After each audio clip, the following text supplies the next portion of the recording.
The lights are off and away they go. Extremely loose. He's managed to hold on and they get. He missed the pit complete. That is crazy Side by stuff. side, Freitas is on the grass on the infield floor. He slides through. He tags Richard Eck.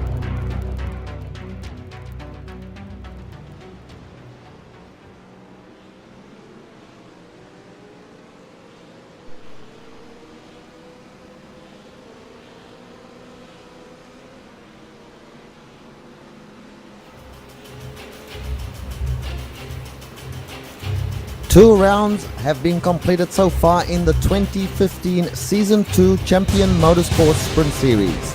Both rounds have been won overall, dare I say dominated by the Pro Cup Ford GT3, ably piloted by John Paquin. In the Pro-Am division, the steady driving of Julie Redman has taken her to the top of the leaderboard. Hello there, this series is sponsored by Woody's, suppliers of lures and flies for fishing. A very good day to all our viewers and welcome to the Global Sim Racing channel. Today's race is at Mid-Ohio Sports Car Course, and once again we will see the Ford GTs, BMWs, roofs and McLarens in action at a track well known to sports car drivers. I am Richard Losper, and with me in the broadcast booth today is Kevin Brown. Our director is Joe Peak, using the great camera sets provided by Dougie Beard.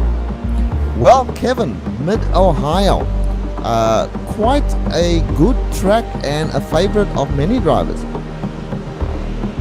Mid-Ohio indeed, Richard. This is a classic track built about 50 years ago in the heart of Amish country, as our native Ohioan Joe Peak says. It's a short track. It's about 2.25 miles, 3.5 kilometers long.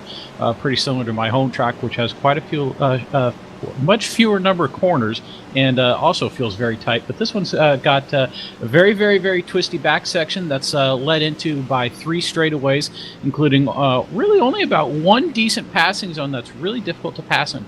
So this is a really easy track to defend on, a really difficult track to pass on. You really need to have a clear-cut advantage over the car in front of you. Otherwise, you might have some contact. And it sounds like, from what we were hearing earlier, drivers were having a lot of contact earlier in practice. So this race could be a very exciting and entertaining, we might say. Yeah, no doubt. I think we are in for a very exciting race. These cars are pretty fast, as has been mentioned in our discussions prior to going live. But this race, the details are, of course, actually before we go to the details, let's do a lap guide. Joe, I believe we will have one of the cars go around and we can see how they negotiate this track. Go ahead.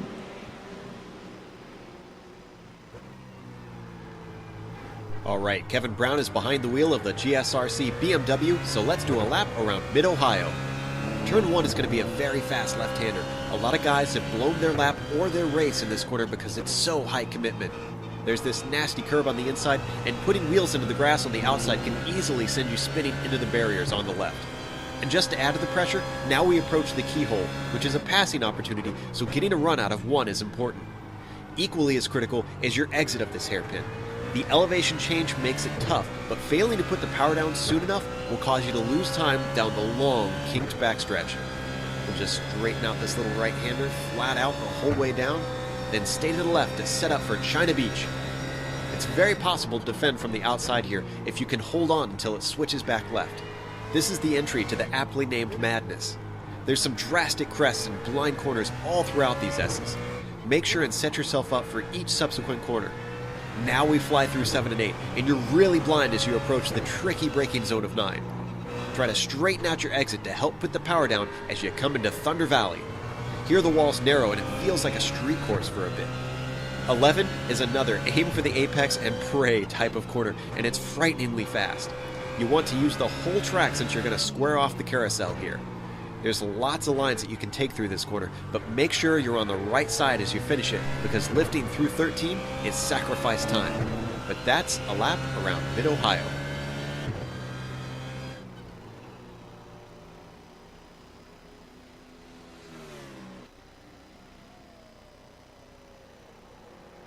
Welcome back to Mid-Ohio.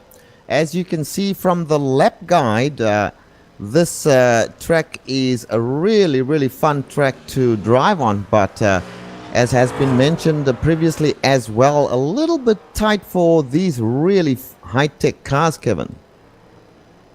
Yeah, it really is. You know, these cars have big, huge honking tires on them, big, huge honking wings on them, and really, really advanced suspension, ABS, and traction control. So corners are pretty easy for them. They're not slipping and sliding around as much as some of the older fashioned tech that has run here in the past. Maybe it's a little outdated, this track for modern cars now, but it's still a lot of fun. And man, when you get that infield section nailed just right, it's awesome feeling. Yeah, no doubt. Well, we do have about 4 minutes to go in qualifying. So let's just run through the race details and the standings real quick. So as far as the race details are concerned, the series sponsor, as we have mentioned, is Woody's for all your lures and flies. We have a 1 hour sprint race here. The fuel is limited to about 35 to 40 minutes, so they will have to do at least one pit stop. The drivers are separated into 2 different classes, so look for a little decal that says Pro or AM for amateur. So that separates the classes. Also, if you're looking at car numbers, all the Pro class cars will have a number that starts with 1. And the amateur ones will have a 2 in front of their number. And of course, the Pro requires a rating of above 1600, and the amateurs are a rating below 1600. Which raises a question for me real quick, Kevin. What happens if your rating drops from above 1600 to below 1600? Are you relegated to amateur status? Well, I believe it's not a hard and fast rule that they use the I rating. I think that's a guideline that they use, and then they promote and demote as they feel necessary. So I kind of feel like a couple of the amateur class drivers might get promoted this season. They seem to be doing pretty well, running up in the overall top 5. I would think should be enough to get them bumped up a class, but I guess the admins get to make that decision. Well, let's go to the standings now. And in the Pro class, John Paquin has won both races thus far. Ricardo Mendez is in 2nd place. Jason Lundy in 3rd place in the championship. Justin Brunner in 4th. And Miguel El Crudo is in 5th place, followed by Tom Rathy, Hugo Barbosa, Jared Lawson, Marcel Moose, and Elvin Nieves. In the amateur class, Kevin, go ahead. Yeah, the amateur class is being led by Julie Redmond, who's had some solid finishes, even though she had that heartbreaking into Brands Hatch. In 2nd is Daniel Rice, just a couple clicks behind her, and just behind him is Drew Lidke, followed by Peter Hebron in 4th, and 5th is Darren Leslie. And we go to the team championship standings, Richard. Yeah, and leading the team championship is Puffin Racing, followed by the Works team. In 3rd place, AB Racing, and then we have Easy Does It Racing in 4th place, and in 5th place, P1 Sim Racing. Kevin? Yeah, so nice and close. P1 Sim Racing seems to be only John Paquin at the moment, though I know he's got a couple other teammates that apparently have not showed up.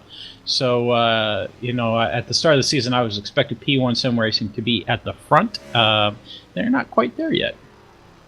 No, that's which is a little strange. John Paquin has, of course, won both of the previous races in the series. But I do note, Kevin, that today he has qualified with a time of 1 minute 19.782, which is a good 3/10 slower than the top qualifier, Hugo Barbosa. Indeed, you are absolutely right. Paquin was fastest though in practice with a 1:19.389, so it's faster than the current pole position. So I think what's happened, I haven't seen it to be 100% positive. But I think that John Paquin's just been caught by traffic and hasn't been able to get a clean lap down. He posted that 7:82 very early in qualifying, and hasn't been able to better it then. So I think he's just probably been kind of pinched down by traffic. So this is going to make things very interesting. A little shakeup in the front of the grid. We're used to seeing Paquin at front, and now it looks like he's going to be on row 2, if not 3. Well, sorry, Kevin, do not count him out. He is still on track if we can get the camera onto John Paquin, and he's coming down the back straight now, heading towards the right-hander. So he has time to improve his lap time, and this might be the lap that he does it. So we'll keep an eye on that. Of course, this will probably be the second last lap that they will. In fact, I note, Kevin, that the checkered flag is out, so this is his last lap. He does have the opportunity to improve his time, and if he can't improve it, that's it. He will start in 4th place. Yeah, absolutely. So this is going to be interesting. We haven't had to see Paquin really push hard yet, so I'm interested to see what he can do when he's challenged to put the pedal down to the metal. Yeah, that's exactly right. Well, he's just finishing up on that lap now. This will be, let's have a look, and he has not improved his lap time by the looks of it. So there is no time left for any of them to do their laps. So Kevin, let us now run through the standings after qualifying. Absolutely. Your pole position is Hugo Barbosa, not wearing the correct car numbers, I believe. Outside of him on the front row is Justin Brunner in 2nd. In 3rd, Humberto Roca. 4th, John Paquin. 5th, Miguel Alcrudo. And 6th is Ryan Castellane. Richard? And in 7th place, we have Kevin Hennings, followed by Jared Lawson in 8th place. Jason Lundy, not the greatest qualifying for him. He's better than that in 9th place. And Tom Rathie, good qualifying from him in 10th place. Then follow that up with Victor Tanaka in 11th, Daniel Rice in 12th, Drew Lidke in 13th, Javier Torres in 14th place, and Sonny Prince, Kevin, in 15th place. In 16th is Brad Wren. 17th is Marco Calabi. 18th, Rick Smith. 19th, Anthony James. David Slee rounds out the top 20. Jay Darger is 21st. Julie Redmond in 22nd. That's going to be a tough spot to keep the top of the amateur class. 23rd, Simon Goodwin, and Peter Hebron is in 24th, and 25th would be Troy Fagan. Richard. And they are queuing up behind the pace car now. I did read on their website that this was going to be a standing start. I guess they've changed that to a rolling start. But just to finish up on the qualifying standings, we have in 26th place Alex Peterson, followed by Darren Leslie, and Robert Tarbox Jr. has not put in a time. Rolanda Felguris has not put in a time in 29th place. And 30th place is brought up by Christopher Burling, also with no time. We'll have a look and see if they are actually on the grid. So I'll just check that. Yes, I do see Robert Tarbox there. Rolando is there as well. Christopher Burling has not shown up on the grid as yet. So good luck to everybody. But no doubt we'll be having a look at the front of this race as they start off behind the pace car now, Kevin. Yes, and absolutely. We do need to mention that indeed with the rolling start, Champion Motorsports has an orange zone that they call for the starting lap, where they are not allowed, or they only allowed to pass with extreme caution after turn 2. Kevin, the race has started. Hugo Barbosa leads them away on lap number 1. He followed by Justin Brunner and John Paquin in 3rd place. So John Paquin has already made up 1 place from his starting grid, and we have an accident, I believe. Let's have a look and see what's happened there. I am seeing a car off screen and on the grass, and it's Castledine there, Kevin. So he has been involved early in a little incident.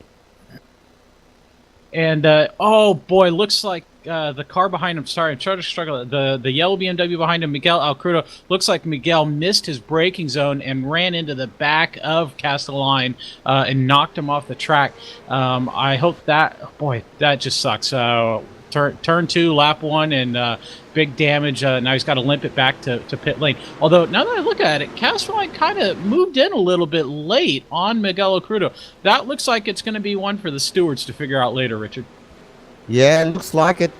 He does have a bit of damage now. I notice his rear wing is damaged, so he'll have other bits and pieces broken off the car on the rear as well.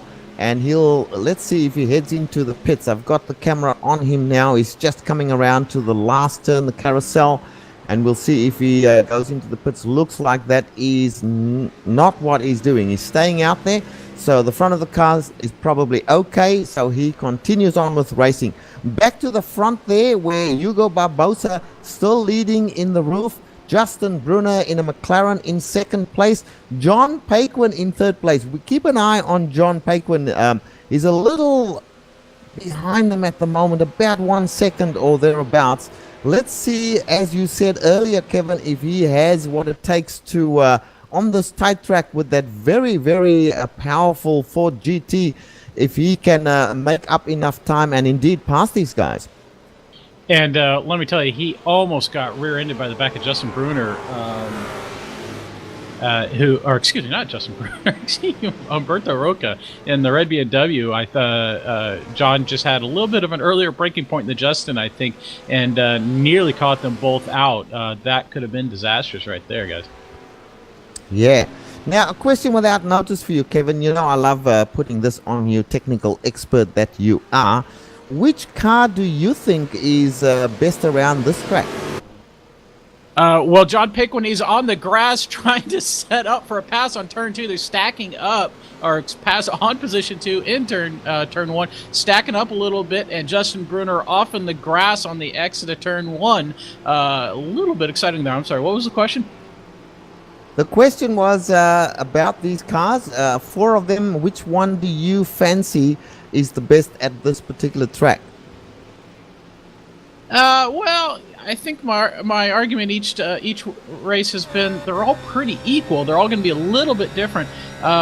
Overall, the Ford GT I think might be pretty strong in the parts where you need it, leading on to the pit straight and exit, coming out of the keyhole.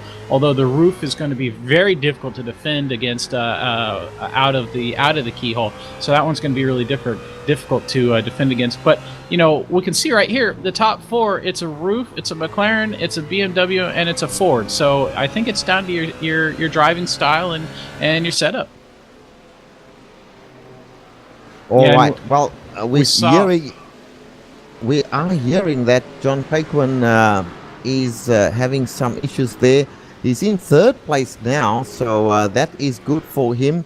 Third place means he's moved up 1 spot from his qualifying, but he's been there for a couple of laps now. Not making a lot of an impression on the other 2 there, dare I say, Kevin. But let's go back to 7th place, Tom Raffy in the BMW. Now, he started off in 10th position, so he has passed 3 cars and moved up into 7th place. This is a track that I know that Tom quite likes, so we should see him move up perhaps a few more places before the end of the race, given that he doesn't have the sort of tragic luck that he's had certainly in the first race, and he didn't have the greatest luck in the second race as well. Kevin? Yeah, you said it right there. You just kind of nailed it, Ratchy.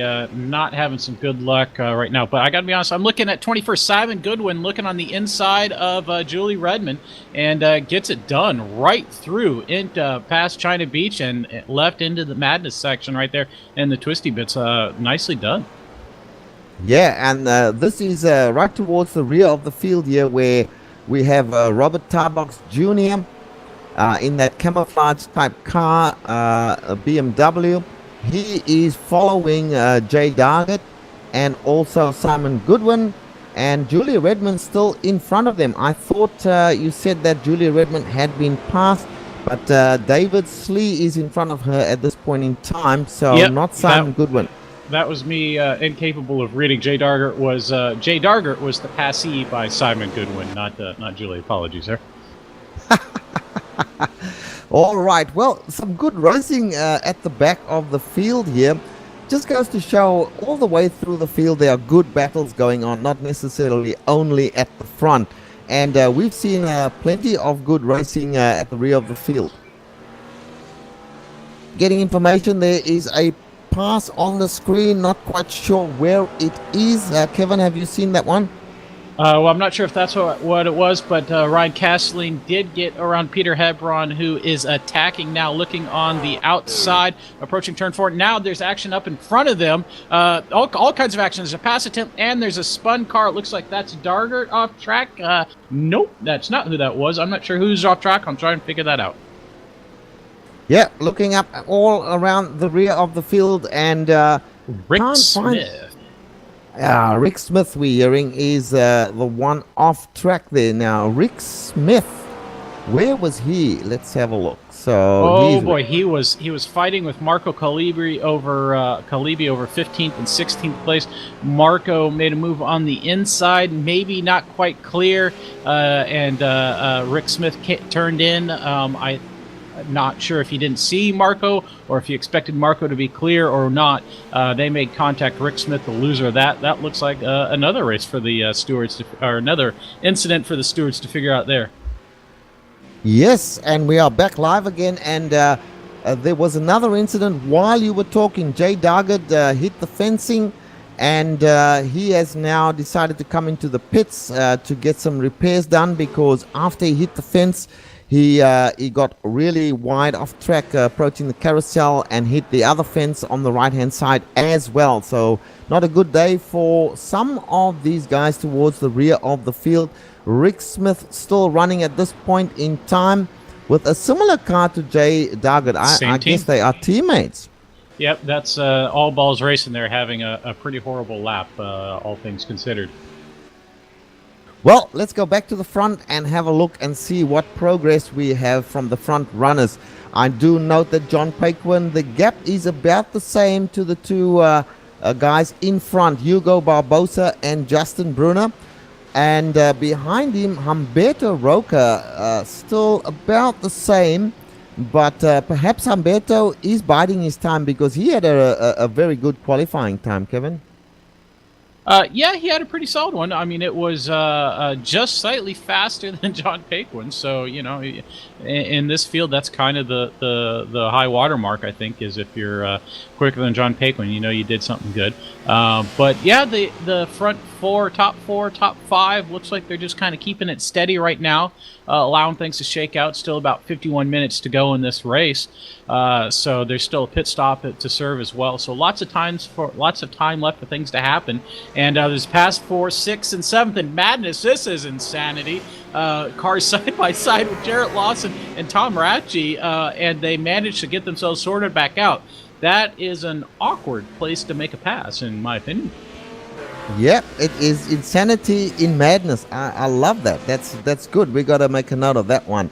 Yeah, Tom Rathy trying to put a move on Jarrett Lawson there. Didn't come off that time, but certainly he's menacing as they go into the carousel now. He's right on top of Jarrett Lawson. They go through the left-hander, heading down towards turn 1. And let's see if he can do something on the run up to the keyhole. He's not quite close enough, I don't think, to make a move into the keyhole. So Jarrett Lawson in that roof will get through the keyhole, and let's see what happens in the run down towards I forget the name, China Beach. That's the one. So he's not close enough there either. So I think that he'll have to maintain station for at least another part of a lap here. Kevin is not close enough. Yep, and in other action, Ryan Castling had an exciting moment. He's been fighting his way up through the field and behind Simon Goodwin as Goodwin went off on the exit of turn 10, rejoined right before the carousel, right in front of Castling. Had to be a little bit exciting for Ryan at that moment. But Ryan, even with that damaged car, is putting down some pretty decent pace right now and moving forward. And here he's making another attempt on Goodwin, but it didn't work there. Definitely later skater into the brakes, approaching Madness, and taps Goodwin into Madness. Goodwin slowed down more than he was expecting, I think. Both cars get away from that okay. Castline having some difficulties with Goodwin at this moment. Now, we must note that Ray Castledine is in fact a pro driver, and he's doing battle with Simon Goodwin here, who is one of the amateur drivers. So Ray Castledine very far off the pace on the other pro drivers, Kevin. And we should also note that Ray Castledine, no, he's not in the top 10 in the standings, so that tells us the story. Well, remember he had that off lap 1 where he picked up the damage and had to drop to the back. I think he started in 5th. Yeah, so Castline, since he's not in the top 10 standings, he's probably looking for more for the win. As I see him poke his nose into the keyhole, gets late on the brakes, shuts it down, turns the car, and easily gets that position away. Now he's got about 7 seconds to make up on the car in front of him, so I think we can safely ignore him for a while. No offense, Ryan. Alrighty, well, let's go further back and have a look at Jason Lundy. Jason Lundy, strong runner at where was it? Brands Hatch. He was very strong there. In the second race, perhaps not quite as strong. Currently sitting in 8th place here behind his teammate Tom Rathie. So I guess he's waiting to see what Tom Rathie is going to do with Jarrett Lawson. And hopefully then he'll have an opportunity. I don't think he'll be making any aggressive moves on his teammate, Kevin. No, I can't imagine, although Tom did start behind him. The order was swapped after qualifying, so maybe Jason wants to get that position back. But yeah, we've seen Tom have some bad luck in the opening 2 races. Jason kind of struggling in qualifying and having good race pace. But right now they're not able to get around Jarrett Lawson, so I don't know if he's essentially holding them up or not. But they have dropped from the top 5 in the race a little bit, and we saw Jarrett Lawson get a real good run through the first half of the track. Now we'll see if the Z4s are able to catch up to this roof and the twisty bits here, and that kind of tell us the story a little bit of this battle. We have a battle for 11th place. Kevin Hennings leading that little pack. Victor Tanaka on the rear of Kevin Hennings, and Drew Litke in front of them. So this is a nice little battle developing here, particularly between Victor Tanaka and Kevin Hennings. They come now through Thunder Valley. Let's see as they take the left-hander towards the carousel. Can he do anything into the carousel? Not the best place to try a move. He does stick his nose in there a little bit. That is not a good place to try an overtaking maneuver, Kevin. But he did just let Kevin Hennings know that he is there. But he's actually lost a bit of time through that move. And now they go through turn 1, heading once again up towards the keyhole. And it is pretty much one behind the other now. Let's see if he closes up through the keyhole. He does. The roof has some very, very good traction coming through there. Just behind him, Brad Wren as well. So pretty good battle here, as was mentioned, from these places 11, 12, and 13.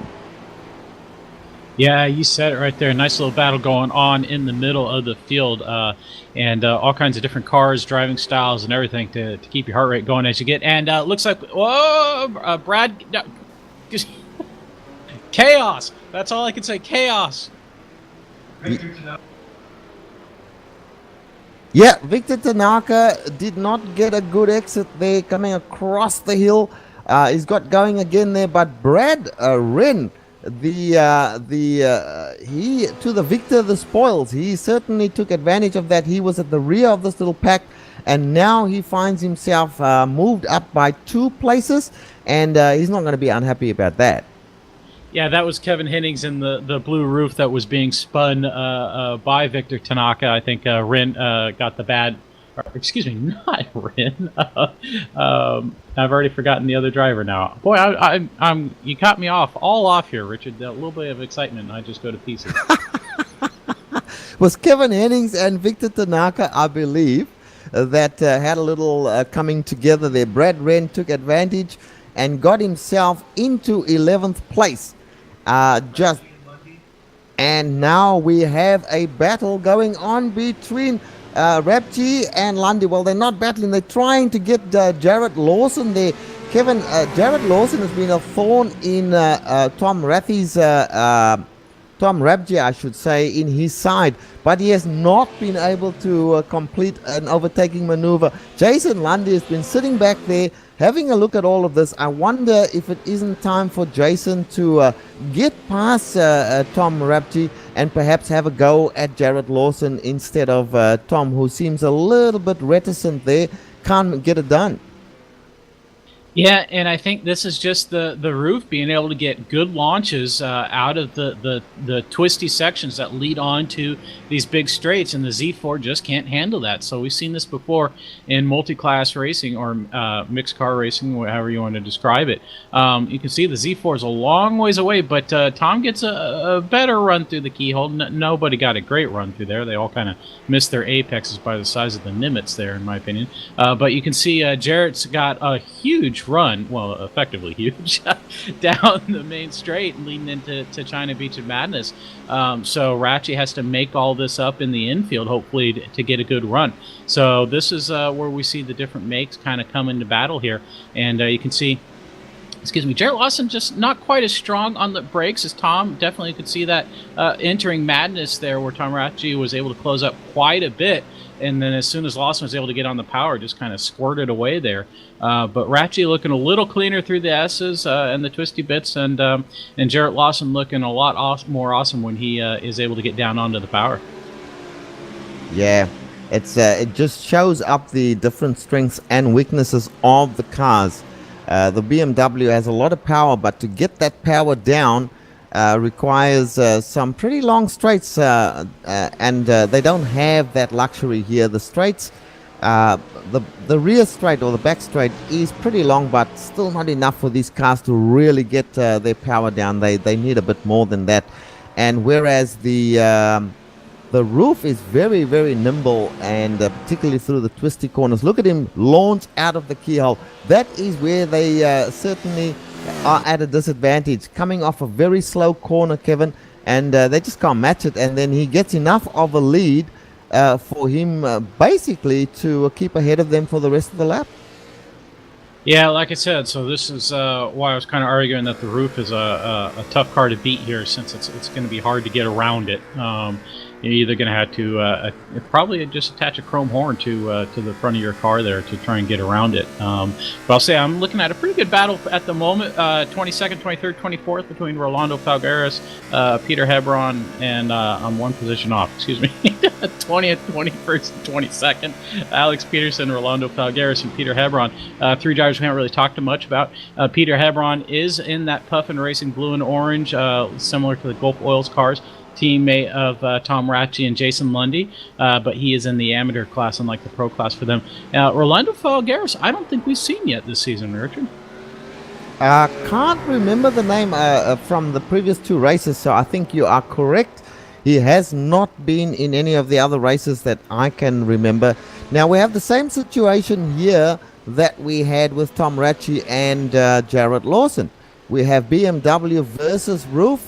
And this same situation, there's a car off track. Who Kevin is Hennings. that? Kevin Hennings, sitting off track there, gets himself going once again in the Roof.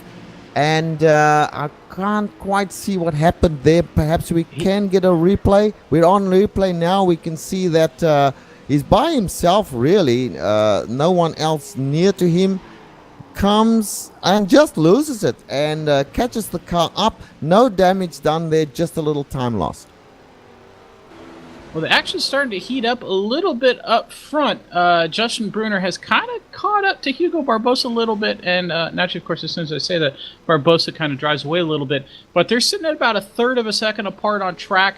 John Paquin about another half second apart, 3/4 of a second. Humberto Roca about another third of a second. But Miguel El Crudo has been effectively dropped. He's now about 3 seconds behind that battle. So he's out of the draft. He's going to have to fight hard, hope for something to happen. But I'm wondering if Justin Brunner is looking for an attempt here on Hugo Barbosa, looking very fast at the moment, Richard. Yeah, very interesting battle, this one. This is between a Roof and a McLaren. Now, we actually have not commented on the strengths and weaknesses of the McLaren at this point in time.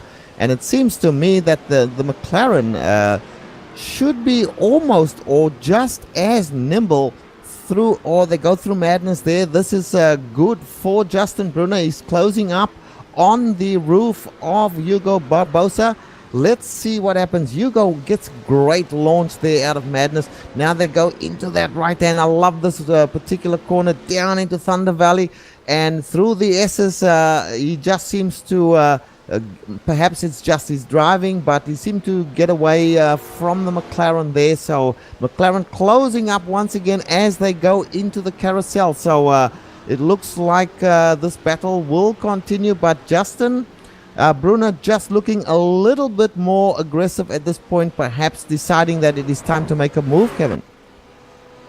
Yeah, I wonder if they're starting to see their tires come off a little bit, or maybe they're coming in. I know John Paquin talked in his earlier races about how he was definitely waiting for the tire pressures to come up before he would start driving the car a little bit hard. So we're into lap 17. We're about a third of the way through the race. So these cars should be settling in here, starting to get to the opening of the fuel window. This might be pretty much about I think actually it has just opened by this point, Richard. Yeah, and our top four, it might be actually useful for the viewers if we just run through the top 10 standings there. So Hugo Barbosa is leading this race on lap 17 as they come towards the finish of the lap and start lap 18 in a couple of seconds time. So Hugo Barbosa, Justin Brunner in the McLaren, having a good look at Hugo Barbosa, perhaps trying to figure out where his strengths are or weaknesses are, and maybe he will just sit tight until after the pit stops. We'll see. John Paquin. Now, John is struggling a little bit, no doubt, trying to get this big, heavy car around this pretty tight track for such a power muscle car, if you like. Humberto Roca is in the first of the BMWs, and so we've got all four makes represented here.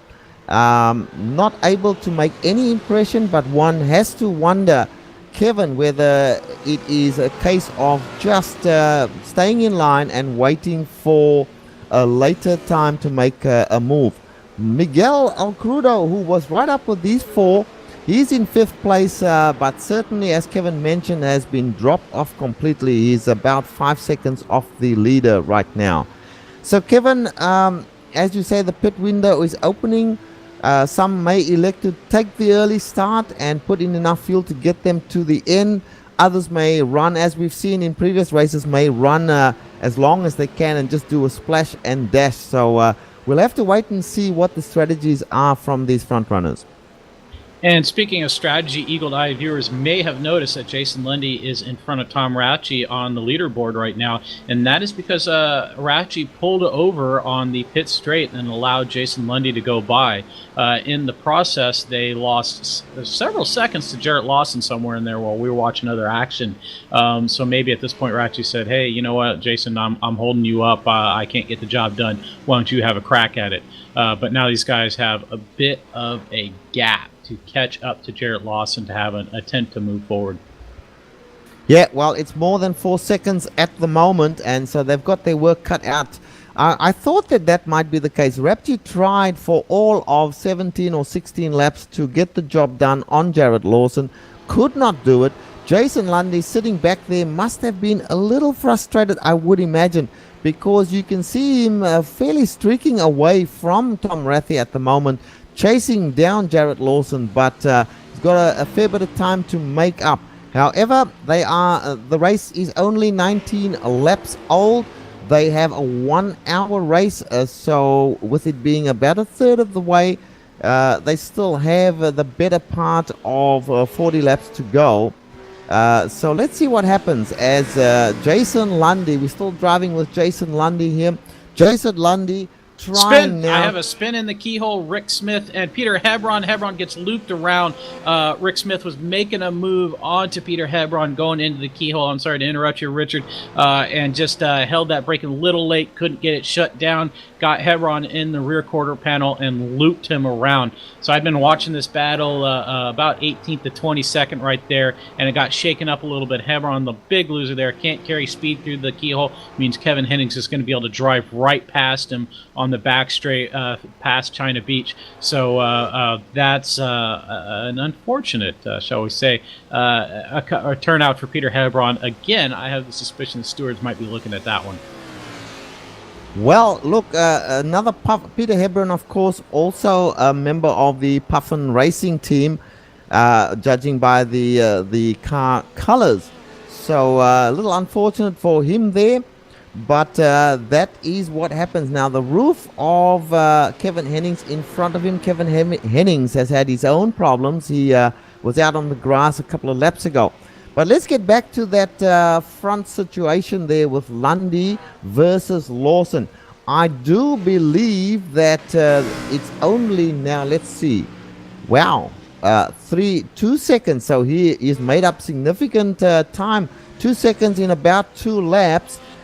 So he's catching him, there's no doubt about it. So once he does get up there with Jarrett Lawson, it'll be interesting to see the battle starting, unless, of course, they decide to pit before that time. But Tom Raffy now at least a second and a half behind his teammate. Richard, And, pit stops have begun. Sorry to interrupt. Miguel Alcrudo, the first car to pop in to serve as pit stop. So he was, remember, in our top 5 battle, had been dropped by the field. So he is the first one to blink and come into pit lane. Maybe this will get him some track position that he'll be able to use to help him up the overall board at the moment. Not a bad decision, I think. well, that's right. And if he's topped off with fuel enough to carry him to the end, which no doubt he has, then we shall see what happens at the rear end of the race. Now he gets started once again, comes out of pit lane and back onto the track. This is a pretty, dare I say, it is a risky coming out of this pit when a lot of the cars are coming through, because they all tend to be on that ripple strip as you coming out there, and if they make a mistake, they're going to collect you. As he goes past Darren Leslie, one of the AM cars there, the amateur cars, and resumes his race. So as you say, Kevin, first one to blink and get in there. Now we want to see what the others are doing, in particular our race leader Hugo Barbosa.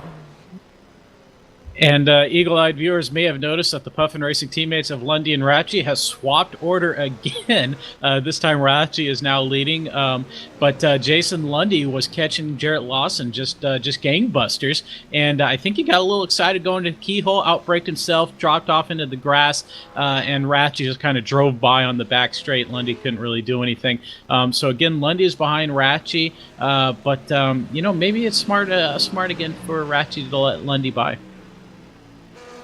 Yeah, I think so. Certainly, Jason Lundy was or seemed to be the better of the two in catching Jarrett Lawson. We have a Bearing in spinner, mind- turn 2, position 2 spins. That's Justin Bruner spinning in the approach to Thunder Valley, just getting it loose on entry in that tough braking and turning zone. Spins over the crest, and Humberto Roca in the red BMW just barely misses him.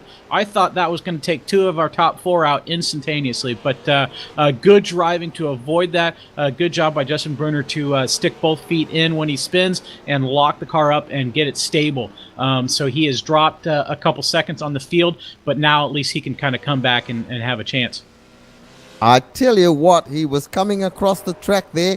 As you said, he put both feet in, got on the anchors and really pulled the car up, and he lives to race on from that. But, that was just a self-spin, and the other cars took evasive action immediately.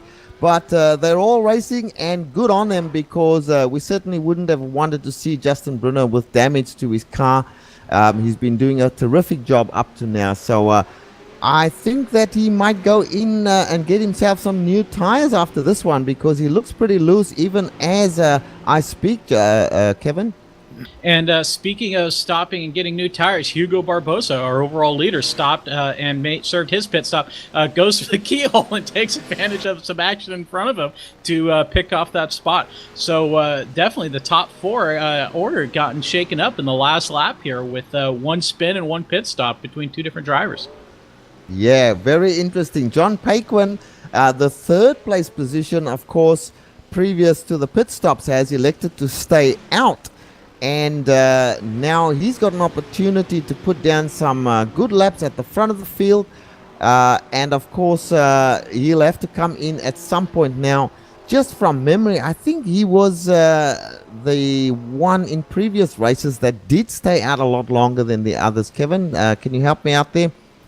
Yeah, I think he stayed out pretty close to the end of the pit window in both of the previous races. But the story right now is, what is John Paquin's pace at the front of the field? Is he able to go faster than he was when he was trailing behind folks? And look at Humberto Roca nearly get into the back of him a couple times there through into the braking for turn 4 and into turn 5 as they come into madness. Humberto definitely stronger on the brakes than John Paquin. That could be a story later on. Yeah, very interesting. So there's only a third of a second between them, nothing really, a few car lengths. John Paquin gets the power down, coming through the S's there, gets on the brakes early, gets that left-hand turn done. Now they come into the carousel. Humberto Roca looking at him, closing right up through the carousel into the left-hander, down towards turn 1. You can see the power coming down from John Paquin there, but he has to brake earlier to get that big car stopped in time. A car coming out of the pits just in front of them. And let's see, as they head up towards the keyhole, they're coming into traffic now with the pit stops, Kevin. So this could also have a big effect on the placings. Yeah, that's Drew Lidke directly in front of them. And we saw this last two rounds that traffic and the end of the race is where everything started to happen. A little slow to get going in the first 15 minutes or so of the race, and then chaos erupting in the last 20 minutes or so. So we might still see that as Lidke nearly goes off track, goes deep into turn 4. Yeah, it's all happening at the moment. Yeah. While you were talking, I was having a look at Jason Lundy, who's got past Tom Rathie. Tom Rathie falling back many places, so I'm not quite sure what's happened to Tom. Looks like he had his pit stop. Okay, so he's done his pit stop, which is not a bad strategy. Separate the two of them, because there's always the chance, Kevin, that when you're racing. And Roca in. Our leaders are into pit lane simultaneously. They both took two completely different lines into pit lane. I was worried that we were about to have a wreck on pit road entry, but fortunately they kind of shook it out a little bit. We can see Humberto Roca pop in early to get a good sight for his leader, his pit board, I should say. Finds it, and the oddness of iRacing drives through John Paquin. These two will get serviced and be back out on track, as Justin Bruder also in. Yes, just about to say that. Justin Brunner was in there as well. Now this is going to be very interesting. This was our top 3 as we see Paquin going out already. So that was a rather quick pit stop from him. Did he take any tires at all? Did you see, Kevin? There's no way. He had only a 14-second pit stop. There's no way he was able to take tires. Everybody else has been serving pit stops around the high 27 to low 31-second pit stop range. So Paquin, there's no way he took tires. That was wicked fast. Humberto Roca, conversely, about the slow stop so far today. Yeah. Look, this is going to be very interesting towards the end of this race now. 37 minutes elapsed on the clock, according to iRacing at this point in time. So plenty of racing yet to go. If John Paquin did not take tires, he's gambling that he will be good enough to stay ahead of these guys for the remaining, 20-odd minutes. So let's wait and see what's going to happen there. Roca was just in a little bit of a skirmish there by the looks of it with Miguel Alcrudo. And these were top 5 runners as well. So battles all over the place at the moment. Behind them, we've got Jarrett Lawson, but he's a fair way back. So a lot of it we'll have to wait and see, Kevin, until all the pit stops. And a car off track there, Kevin Hennings once again. So he's having his share of trouble. Yeah, it looks like he's got damage on his left rear. Trying to see exactly what he did. Oh, yep, the approach into Thunder Valley gets loose again. Well, I shouldn't say again. He's another driver that got loose on entry and pops it into the wall. I think that might be the end of the day for him there. Yeah, and I think it was either him or his teammate. Certainly the same paint scheme that did exactly the same. I've got a feeling it might well have been Kevin Hennings that parked it on the grass in that very same area previously. So let's get back to the action up front here. So now Jason Lundy still out there, obviously has not made a pit stop in the lead of this race. John Paquin having made a pit stop out there in second place. Daniel Rice, one of our amateurs, in third place, but of course he has not made a pit stop yet. So both Puffin racing cars staying out there, not making a pit stop. Tom Rathy, another one of the Puffin Racing teammates, has done his pit stop. Then we got the guys who were out front for most of the race so far. Hugo Barbosa. So John Paquin, Hugo Barbosa, Justin Brunner. We see a car going into the pits there. Justin Brunner has had a full pit stop with tires.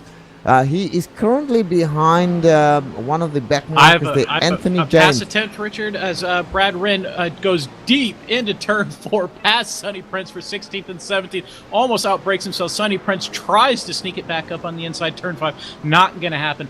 These two have been kind of going at it a little bit for the last couple laps. I was waiting for tears to erupt, but no, they were clean. They got the position done well. Good job, guys. Yes, indeed. And Brad Wren also took advantage earlier in the race of a little bit of action in front of him and managed to drive past two other drivers. I forget their names right now. But pit stops are still happening all over the place as we speak. So we'll keep an eye on what's happening up front. And you just continue to do what you've been doing, Kevin. Interrupt if there's any action that you see towards side by the side rear in of the madness, field. Humberto Roca and David Slee. Roca trying to get past Slee. Miguel El Crudo did. Humberto tried to follow him around and did not happen. And Slee and Roca were side by side through madness. I thought that one was going to end badly as well, but nope, they kept it clean as well. Well, I tell you what, you're seeing all the action here. I'm just watching the guys sedately following each other And as Roca now drives outside. past him. Go ahead, he drives right past him. On the outside through the carousel. I don't think I've ever seen that done before. Good job there. That had to be helped a little bit by Slee. No way that was done just without some help there. Absolutely. Slee saw it coming and he decided, I'm staying very, very close to the apex here. And he allowed him to drive by. I mean, that could have been really risky, but Roca is showing a little bit of impatience there. If he tries that with some of the front runners, I don't think he'll be, he'll have that much kindness from the other runners. So at this point, David Slee in a very, very good 7th place. Humberto Roca thinking, I am faster than you. I will get past you as he comes up towards Troy Fagan, one of the back markers. So he's working his way through the rear end of the field right now, trying to get up to the front. And he's impatient, Kevin, because he wants to get up towards Miguel Acrudo and Justin Brunner and do battle with these guys up front. But these slower guys are holding him up right now. Oh, wow. And Anthony James and Miguel El Crudo nearly coming together on the entry to Thunder Valley. Miguel El Crudo not showing a lot of patience either. These two BMWs want to get through this traffic, and they want to do it now, Richard, don't they? Absolutely. And we just got information that Jason Lundy has gone into the pits for his pit stop. So sort of a late stop there. 42 minutes already elapsed. Let's see where he comes out. John Paquin still leading this race, having not taken any tires, we believe. And hopefully he is going to try and get this done. Can this be the strategy of the race for John Paquin, Kevin? It may be. We've kind of seen that the defending car has a little bit of an advantage here. As long as you can kind of make yourself a wide car, shall we say, it's tough to get around you, especially when everybody's on equal pace. And I think that might be the story. John Paquin, Hugo Barbosa, about 10.5 seconds behind John at the moment. It was about 13.5, 14 seconds when they left pit lane. 20 minutes to make up 10 seconds. That's a tough ask. Yeah, well, I'm very interested in watching Lundy's progression now. Lundy has come out of the pits. He's finishing an outlap right now. Well, he's 3/4 of the way through an outlap. I'll be interested to see when the timing and scoring catches up where he actually is on track with regard to John Paquin and Hugo Barbosa. Now, Hugo Barbosa is in second place. He's just crossed the line. He's in second place. Jason Lundy looks like might finish up in fourth place unless Miguel. No, not going to happen. Miguel Acrudo has just crossed the line as well. So Jason Lundy is in fact seventh. Yes, he'll be behind Jared Lawson, who has plagued them all race long, Puffin Racing. Yeah, and to add insult to injury there, Jarrett Lawson has extended his lead over Puffin Racing, over the Puffin Racing teammates of Lundy and Ratchie. So Lawson having it his way, Lundy and Ratchie not so much. Quite so. Now, have a look at Tom Rathie. Al Crudo, we are getting information there's a battle going on. Yes, indeed. Al Crudo all over the rear end of Humberto Roca. Yeah. It looks like it's the other way around. I think Miguel Alcrudo may have kind of let up a little bit early in the braking zone to let Roca by. He did not fight the position at all, seemed to go a little bit early on the brakes. I think he may have just said, you know what, Miguel, you're faster, or excuse me, Humberto, you're faster than me right now, why don't you go by? Well, tell you what, Alcrudo and Roca have something like 7 seconds to Justin Brunner, so with the amount of time left in this race, I don't think that they will catch Justin Brunner. And really what we want to see is what is the situation between Brunner and Hugo Barbosa. In fact, that is more than 5 seconds as well. So, well, I tell you what, the race as it's shaking out now, Kevin, might work out in John's Paquin's favor. Well, Barbosa has been about a second a lap faster the last 4 or 5 laps, and has really whittled that gap down a fair amount. So, I don't know. I mean, Hugo Barbosa is flying right now compared to John Paquin. Is really putting the metal down. The car looks clean. He's hitting all his apexes from what I can see, and really getting it going. So this may be on here in a few laps still. But it sounds like we got... Go ahead. Yeah, go ahead. All right, we got a battle for 10th and 11th. Drew Lidke, Daniel Rice. This is a battle for amateur class. This is for the lead in amateur class. David Slee was leading it for a long time, but he had not stopped. And once he did, he fell back. He's the last car on the lead lap, actually. But Lidke and Rice, Lidke's in that black or dark blue McLaren. Daniel Rice is the 4th Puffin Racing car that we have followed today. And Rice, well, I mean, this is the usual battle. Who's better where? And I'm not really sure yet, to be honest. Yeah, good battle, though. And this is for the lead of the amateur class. So, we see now the BMW closing up on the McLaren going into the carousel. You can see the telltale backfire flames coming out of the McLaren there, and a little bit from the BMW as well. Now the power goes down and going into turn 1. Some nice early braking there from Lidke. Gets the car launched out of turn 1. Picks up a couple of car lengths on Daniel Rice. So some good driving happening here. Now, let's go back to the battle up front now. Hugo Barbosa, 8 seconds behind. There is only about 7 or 8 laps left. So a second a lap is what he must at least get, Kevin, to be able to catch John Paquin. Yeah, and he's got that gap down to 7.3, 7.2 on track right now. So it's close. We're going to have to keep keeping an eye on it. Okay. I was going to say, let's jump back to 12 and 13, check in on Robert Tarbox and Brad Wren, who have been running a little bit together. They got another car that I was confused there for a moment, but that is the lap car of Simon Goodwin, the dark McLaren in front of them. Definitely threw me off my game. Brad Wren in the green BMW, Robert Tarbox in the camo BMW just in front of him. Yeah, looks like Robert Tarbox must be a teammate of who was it now? Jared Lawson. Yeah, with the same camouflage paint job. Now, just in front of them, let's have a quick look who's in front of them. Simon Goodwin. So that's not for position. The battle is between these two, as Brad Wren, who's made up a number of places, some of it through good fortune, is now in a real battle with Robert Tarbox. Robert Tarbox started off towards the rear end of the field, so a great drive from him, Kevin, to be in the mid-pack right now. Yeah, absolutely. Nice clean run he's having. You said it, well done. Brad Wren kind of early on the brakes and then decided to kind of tuck his nose and see what he could see, and the answer was that he couldn't see anything. But we just got a report from our spotter. John Paquin's been dealing with traffic, and Hugo Barbosa still a second faster. It is now just inside of 6 seconds on track, and there it goes. Wren and Tarbox swap positions right there. Yes, indeed. Let me jump in and say that Robert Tarbox had a little bobble, and Brad Wren just drove straight past him. So another fortuitous event occurring there for Brad Wren, and it allows him to move forward yet another place. Back to you, Kevin. You were commenting on Hugo Barbosa. No, it's Hugo Barbosa still moving.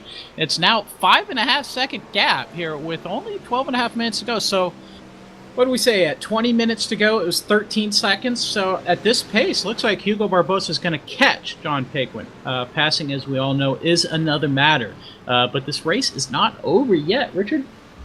Absolutely. Now I've got the cameras on John Paquin. John Paquin passing one of the back markers right there. In front of him, he's got David Slee, who is in 17th place, so he wants to be able to get past these guys as quickly as possible. I want to keep an eye, Kevin, while you're watching other action, on the attitude of his car. I want to see if he's still able to keep the car nice and clean, because that'll tell the story when and if Hugo Barbosa, who's only 5 seconds adrift right now, if he does catch up and the battle commences. Well, this is the most exciting battle on track, is that strategic battle for first and second.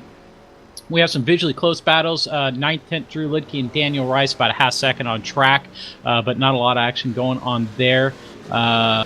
We have Ryan Castelline and David Slee, 16th and 17th, but Castelline, we figure, is faster than David Slee, and indeed he's pulling away a little bit.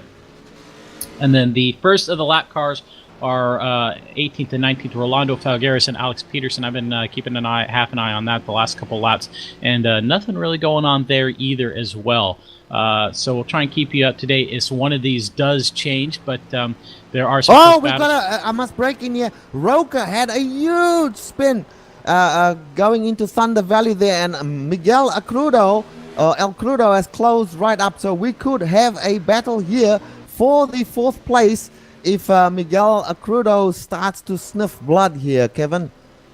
Yeah, it looks like Roca just dropped his wheels on the exit of Turn 9 going into Thunder Valley.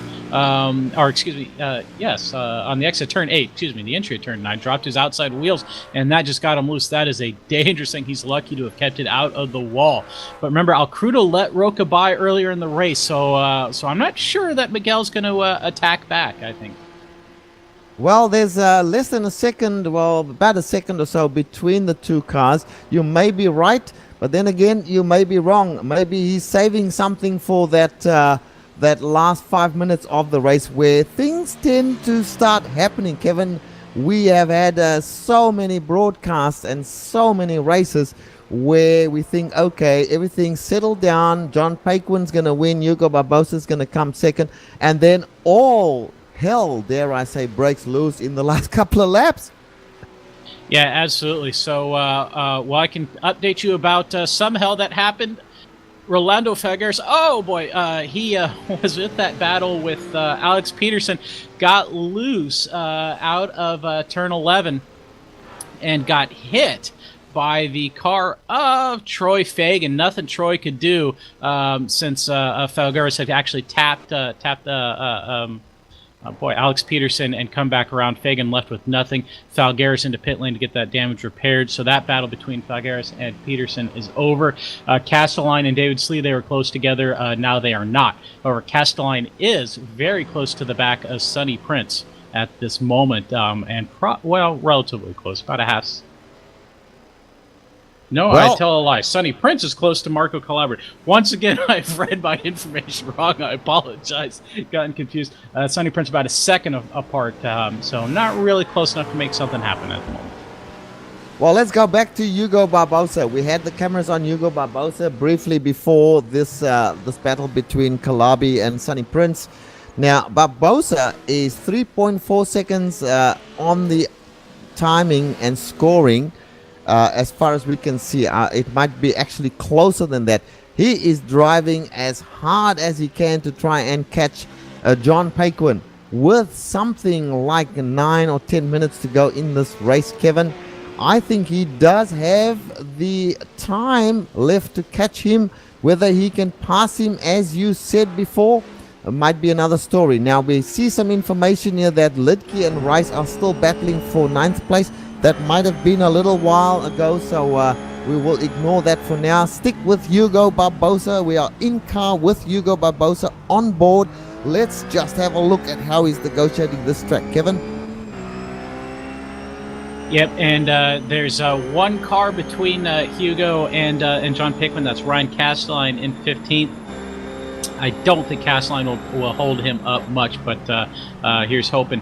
But, oops, I just completely confused myself. So yeah, we can see Hugo running. Man, he's just hitting all his apexes, running really, really well. I'm really impressed by his drive today. It is difficult to hit every apex at Mid-Ohio as consistently he's been doing all day. Just a fantastic run so far. Well, 2.67 last time by the line.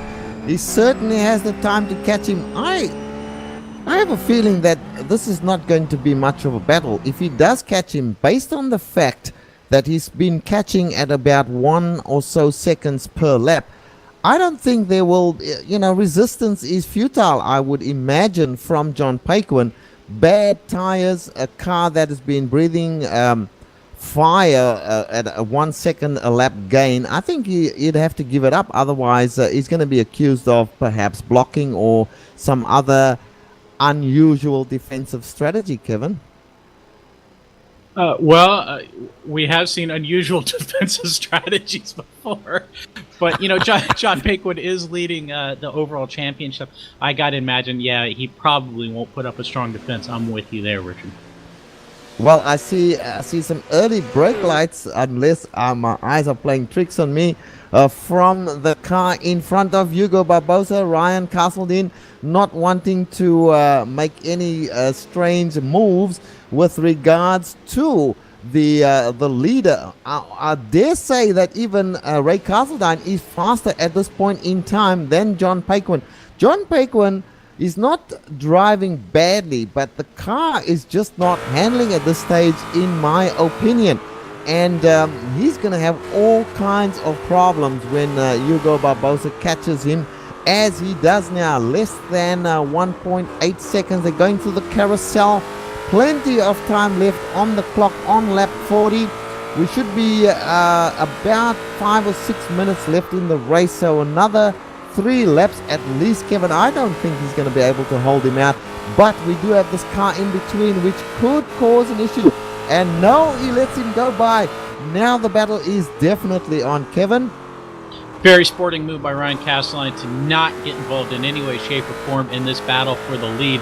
And I agree with you. I think John Paquin's tires have gone the way of the dodo here, and he is just not able to get the car to brake, turn in, or get on power.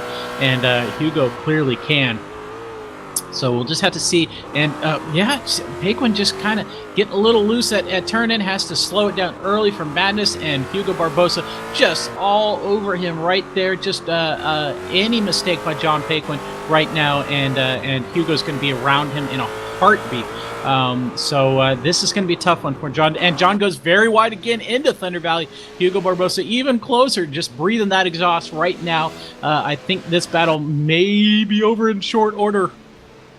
Yes, in fact, the comment from one of our spotters is that there is not going to be much of a battle here. Once they get on the straightaways, we might see some power from the Ford GT3, but the roofs on the turn-ins, that's where they have the big advantage. So coming through the keyhole, where you would imagine that the roof will have a great launch out of the keyhole, heading down towards China Beach, that might be all over. There is a car in front of them, though, who might... Oh, a beautiful exit from the keyhole there from John Paquin. Almost a desperation exit there, Kevin.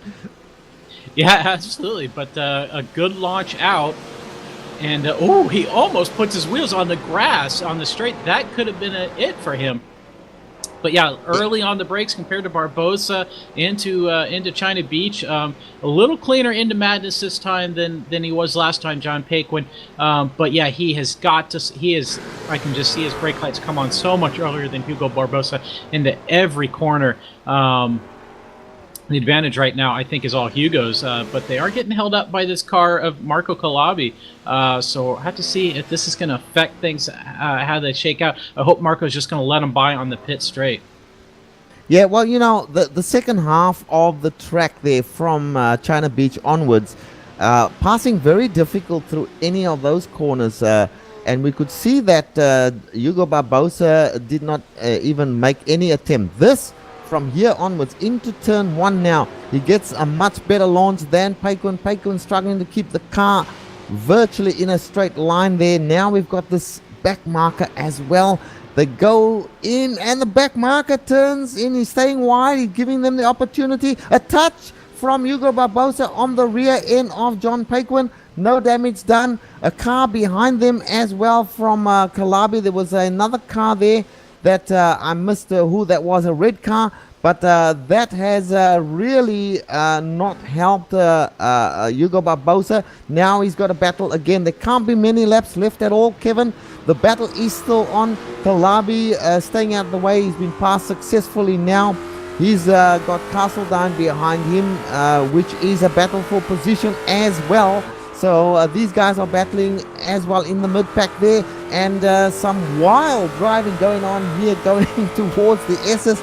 We have got a battle on here for 15th and 14th place, and the battle for first and second just in front of them, Kevin. Yes, and absolutely, and you can see just a little bit behind them the dark McLaren of Justin Bruner, third place overall.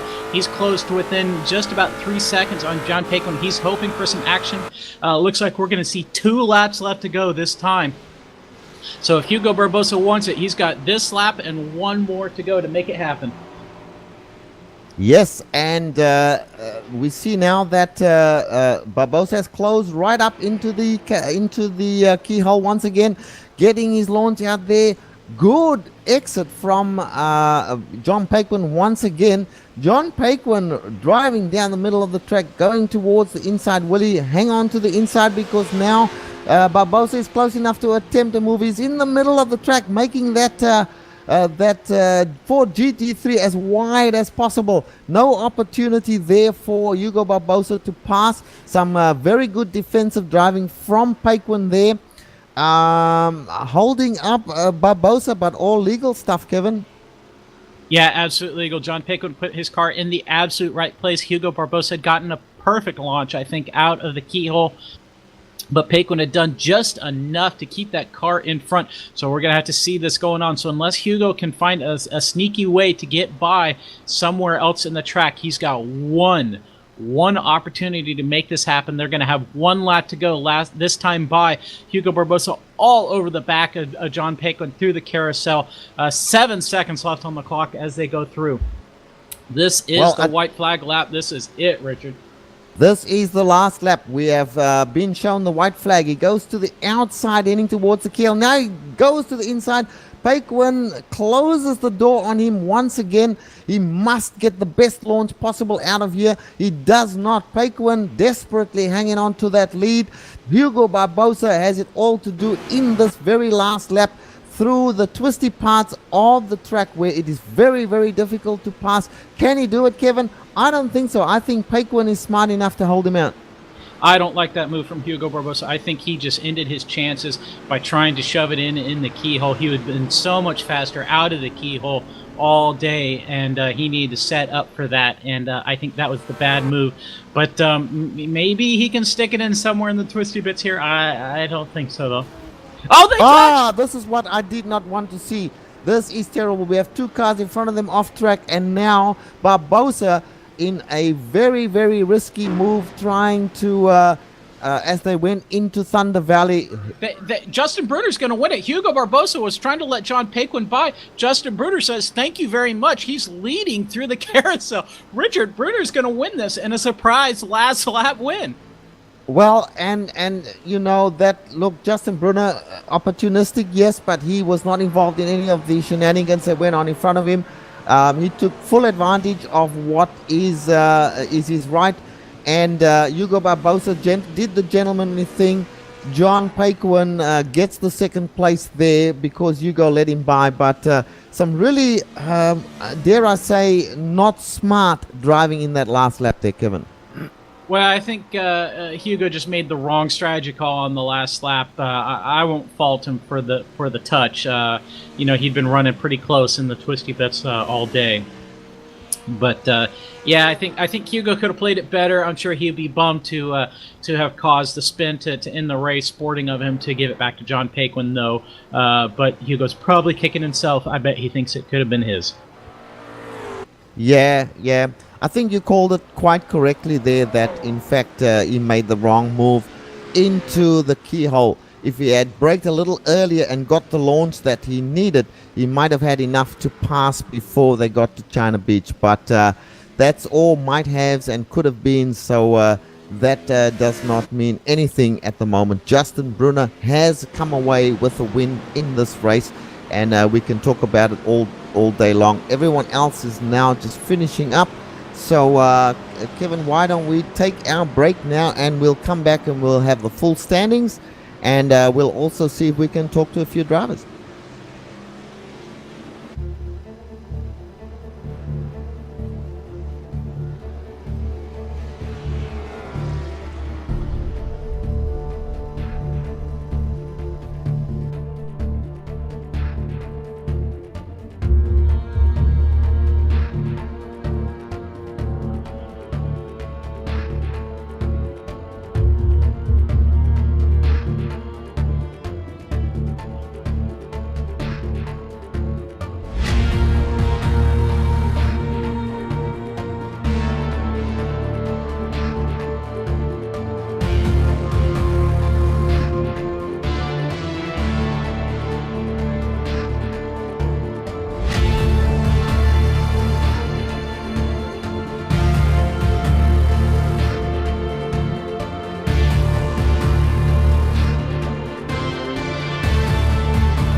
Welcome back, folks, to Champion Motorsports Sprint Series Season 2 2015.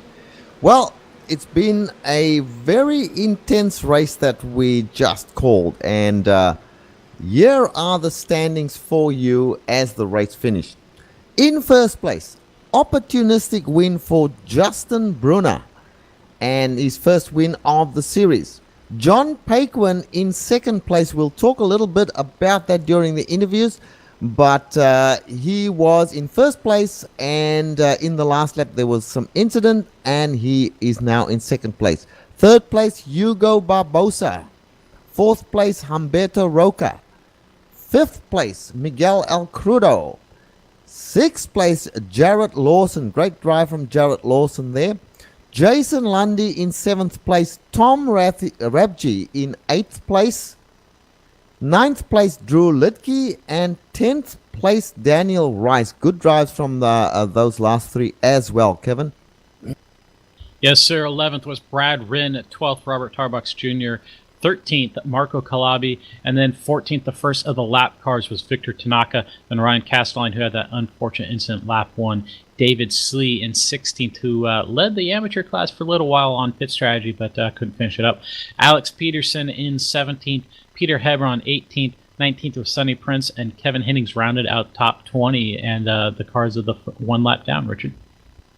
Yep, and now we go to 2 laps down. Simon Goodwin in 21st place, Anthony James in 22nd, Rolando Falgueras in 23rd place, Rick Smith in 24th place, Troy Fagan in 25th, Jay Dargett in 26th place, Julie Redmond, not such a good race for her, in 27th place, Darren Leslie 28th place. I think these are pretty much the DNFs. Javier Torres in 29th, and Christopher Burling did not start at all. So that's your 30 finishes as they crossed the line, and some even did not cross the line. Well, Kevin, let's bring in our first interviewee. I believe we're going to talk to Justin Brunner first. So let's bring him in, and you have a little chat with Justin. Justin, opportunistic is the key word there. Congratulations on the win. Thank you. Yeah, I did not expect that at all. So tell us, it looked like you were closing in on the battle a little bit at the end as they were kind of getting held up a little bit. Did you think you were going to be able to have a shot at that? With five laps to go, I did, but then going into the last lap with Ryan in front of me, he was battling for position as well. Didn't really want to disturb that as much. The last lap, I really didn't think I had the time, so I just kind of told Ryan he could just go ahead. And then as soon as I saw them wreck, I kind of went for it. Yeah, you did go for it for sure, and caught us a little bit by surprise. But we caught you crossing the finish line, getting the checker flag. Is that that's definitely your first win of the season? Not your first win ever with Champion Motorsports? Yes. Well, congratulations on that. Got to feel pretty good. Yeah, it was a good win. I really was shocked to get it, but I'm happy I got it. All right. Well, thanks a lot, Justin, for stopping in. Yep, thank you. Well, just had a chat with Justin there, and he is grateful for the opportunity to take the win. Well, let's bring in John Paquin, and I will have a few words to John Paquin. John, your strategy. Let me start at the right place. First of all, very good second place there. Congratulations. I know you were hunting down first place, wanted to stay in first place. Not to be today. So now let's talk about that strategy in not taking the tires during a pit stop. Yeah, I tested that. I was only losing about 7/10 of a second a lap, and I figured if I ran the first full tank out, I'd only have 15 laps to go, and it would have taken more by about a second and a half more to get a set of 4 tires than it would be just to suffer with an ill-handling car. So I tried it, and I thought Hugo was going to get past me much sooner than that, but when I saw that I was in a pretty good spot, I thought, well, okay, let me run the bottom and make it tough for him in a couple of these places, and anyway, you saw the rest. Well, we in the booth, we thought that Hugo was all over you, particularly coming out of the keyhole in those last few laps. But you were running a pretty good defensive line there, and personally, I thought you might actually hold him off. You made a very bad choice coming into the keyhole on the last lap, and I thought, well, you're going to make it. But then, of course, there was that incident. Not much you could do about that. He was gentlemanly enough to give you back the place, but of course, after a spin, Justin Brunner just sailed by him. Yeah, what are you going to do? It happens. I mean, no hard feelings. Some of the guys are just more aggressive than the other. But what are you going to do? Yeah, look, if it's any consolation, him touching you into coming into Thunder Valley there, it was almost nothing he could do. I mean, he had a run on you. There was that speed. There was last lap. He was going to try and make the move, and he hit you in the rear, unfortunately. However, you should still be in the lead of this championship nonetheless. You're having a really good championship. Yeah, it's been fun. I kind of accepting the challenge of the Ford GT. It's not quite the car the other ones are, but yeah, it's fun. At the end there, I had very, very slippery tires, so it was getting worse and worse and worse. So I was slowing down a little sooner than I was early on. So that's probably why Hugo got into me. But it certainly wasn't anything that that was unexpected. It was just getting more slippery, and I had to move back my braking points and everything. Yeah, we certainly saw that. Well, congratulations, John. Second place, nothing to sniff at in this very, very good company that you are racing in. So congrats once again, and we'll see you at the next event. Yeah, thanks, Richard. You and Kevin do a great job. We appreciate it. Thank you very much. Thank you. Well, let us now talk to Jason Lundy. Now, Jason and teammate Tom Rathy were chasing down Jarrett Lawson, and we'll get Kevin to ask him about how that went towards the end there. Well, Jason, a solid 7th place here. Maybe not where you'd wanted to be, but you had a lot of action with your teammate today. Yeah, just ended up at the start of the race. Seemed like we had more pace than Jarrett, but this being a tough place to pass, we just kind of hung out behind him. And I wasn't going to make a move on my teammate, but then we had a couple moments where one of us would be faster, and we just figured it'd be the smart thing to let the faster guy go. Yeah, we're kind of figuring that was what was going on when we were seeing you pass. Now, you led a few laps, and then you served your pit stop. I think you were the last car to serve your pit stop. And then when you came back in, you were now, I think it was about 13 seconds behind Jarrett Lawson, where he'd been only a couple seconds before, slower than him beforehand, or behind him beforehand, I should say. So were you getting held up where you were out in the lead, or where did that gap come from? I think I just made the wrong call on strategy today. I took tires, and I think if I hadn't taken tires, that 13-second gap would have been eliminated, and I probably would have been right there on his tail coming out of the pits. Well, not sure about that. We know John Paquin was probably the only car to not take tires, and didn't really help him out too much in the end overall. Yeah, we've noticed. Jarrett usually doesn't take tires, so we thought maybe by taking tires it'd be a little quicker on the end. But there was not enough time and a little bit of lap traffic in between us, so I just kind of focused on bringing the car where it was at. I also had an issue with my pedals. My going into the turns, my accelerator was sticking, and so it was making it tough to get the car slowed down. So I lost a little bit of time there. But I want to give a shout out to my teammate Daniel Rice, who came home second in the Pro-Am class, as well as Peter Hebron, who came 8th, and Tom, who had a good race right behind me as well.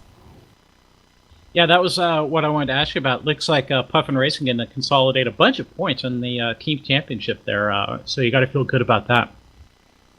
Yeah, definitely. I feel like this season the team's really coming together and starting to mesh. We had some struggles last year, but this year we're putting it all together, and I think we're leading the sprint series points for the teams right now. So we feel good about that. Absolutely. Well, thanks for stopping in, Jason.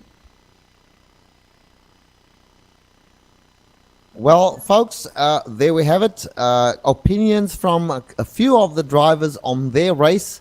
And certainly A very good race to call. We had a lot of fun doing it. But all good things must come to an end, and it is time for us to close up. So in closing, we start by thanking Woody's Lures, the series sponsor. Woody's supplies lures and flies for fishing, and they have put up a number of prizes. Good on Woody's Lures for their sponsorship. We also want to thank all the organizers of this series and others for all the hard work they have in managing this league.